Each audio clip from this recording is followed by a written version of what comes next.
भगवते वासुदेवाय। श्री कृष्ण गोविंद हरे मुरारी, हे नाथ नारायण वासुदेव। 14वां अध्याय।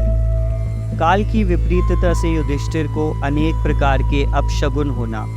अर्जुन का द्वारका से लौटकर श्री कृष्ण जी का शरीर त्याग वर्णन करना। इसके पश्चात श्री कृष्ण जी से मिलने के लिए अर्जुन द्वारका को गए। कितने ही दिनों तक वे नहीं लौटे। इधर काल के विपरीत होने से हस्तिनापुर में युधिष्ठिर को नाना प्रकार के अपशगुन दिखलाई पड़ने लगे। ऋतुओं के धर्म वाले काल की गति भयंकर हो गई। प्रजाओं में काम, क्रोध, लोभ और झूठ बोलने की प्रवृत्ति हो गई। जहाँ तहाँ पाप होने लगे। छल और कपट का बाजार गर्म हो गया। माता, पिता, मित्र, भाई तथा स्त्री और पति में झगड़े होने लगे। लोग स्वभावतः लोभ आदि अधर्मों में लगे रहकर अत्यंत अशुभ करने लगे। यह सब देखकर धर्मराज युधिष्ठिर का हृदय कांप उठा। उनकी बाईं जंघा और बायां नेत्र पकड़ने लगा।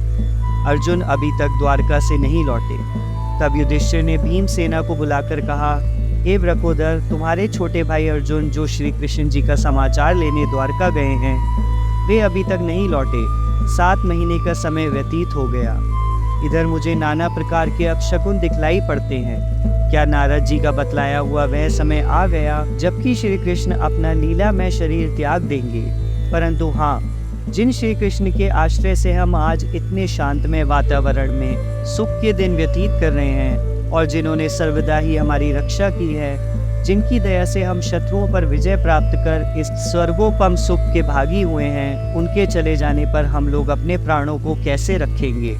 यह देखो, बार बार मेरी बाईं आंख फड़कती है। हृदय में कष्ट हो रहा है। इससे ज्ञात होता है कि ये थोड़े ही समय में बड़ा दुख देंगे। हे भीमसेन, अब मैं देखता हूँ तो नित्य ही मुख से आग उगलती हुई सियारिन अशुभ शब्द कराती है, रोती है। कुत्ते निडर होकर मेरे सामने आकर भौंकने लगते हैं। गौ आदि उत्तम पशु मेरी बाईं ओर जाते और गधे आदि पशु दाहिनी ओर ही जाते हैं।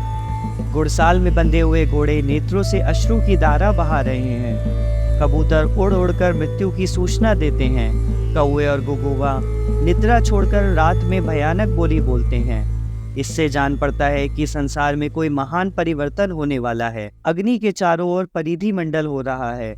सब दिशाएं धूम्राच्छन रखती हैं। पर्वतों सहित पृथ्वी में भूचाल होता है। बिना बादल के ही बिजली कड़कती है। ये भयंकर आंधी चलती है। मेघों से रुधिर बरसता है। सूर्य का प्रकाश मंद पड़ गया है और आकाश में ग्रहों का परस्पर युद्ध होता है। नदी, नद, तालाब और मनुष्यों के मन क्षुब्ध हो गए हैं और आग घी से नहीं जलती है। पता नहीं कि यह क्या करने वाला है। गांव के बछड़े रतन को नहीं पीते हैं, जिससे वे नहीं पनपती। इस प्रकार गौएं रोती हैं और बैल अप्रसन्न हैं। देवताओं की मूर्तियां रोती हैं, उनमें पसीना आता है और वे कांपती हैं। देश, गांव, नगर, बगीचे और रत्नादिक की खानों वाले स्थान और आश्रम शोभा तथा आनंद से रहित हो गए हैं। पता नहीं कि यह सब मिलकर हमको किस प्रकार दुखी करना चाहते हैं, परंतु यह तो मैं जानता हूँ कि अब मुझसे सबसे बड़ा दुख जो श्री कृष्ण जी के वियोग का है वह देखना ही पड़ेगा। अर्थात अब यह पृथ्वी विष्णु जी के चरणों के सौभाग्य से रहित हो जाएगी। राजा युधिष्ठिर ऐसा चिंतन कर ही रहे थे कि अर्जुन द्वारका से लौट आए।